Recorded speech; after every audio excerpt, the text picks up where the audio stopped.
Yadda nake zato kashi na ɗaya. Ga mafarin labarin. Idan ƙarfe 12 dare ta buga, duk inda hankalina yake yakan dawo gida, ko ba komai ina son in tsaya daga zauren gidanmu in riƙa hango matashiyar da ke giftawa ta gidan a duk lokacin da ƙarfe 12 dare ta buga.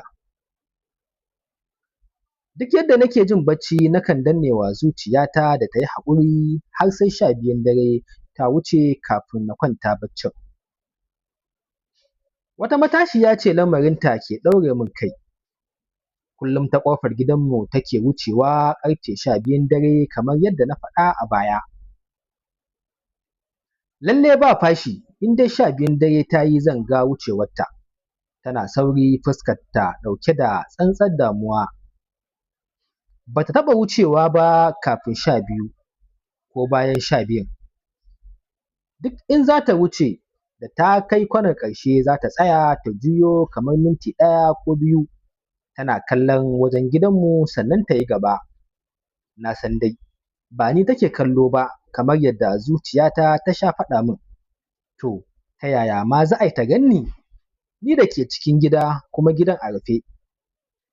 Kamar kowace 12 yau ma na hakimce bakin zauren gidanmu ina jiran lokacin wucewarta. Kamar an ce in ɗago idona na hango giftawar rabin jikinta ta wuce, ma'ana ƙafarta ɗaya har ta wuce saitin gidanmu. In ban da rigarta da iska ke ɗauka, mawuyacin abu ne in ga giftawarta. Ta yi tsaye inda ta saba tsayawa kafin ta shiga kwanar da take bi. A madadin minti 1 zuwa 2 sai ga shi ta kwashe wajen mintuna 10 tana tsaye a wannan waje. Zuciyata ta fara harbawa sakamakon hango hawaye da na yi a fuskarta. Lallai yau rana ta ɓaci kenan. Na tambayi kaina ina ƙara dubanta, hasken farin wata da ya mamaye gari ne ya sa na ƙara ganin fuskarta sosai da sosai. Tabbas kuka take yi. A wannan lokacin fa zuciyata ta fara tunanin bari in fita in taimaka mata.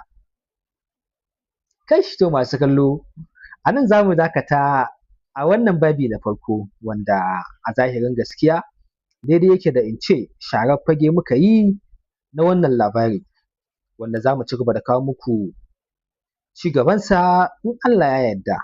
Ina fatan wannan labari zai samu karɓuwa a zukatan masu kallonmu da kuma sauraro. Da wannan nake cewa sai mun sake haɗuwa a babi na gaba.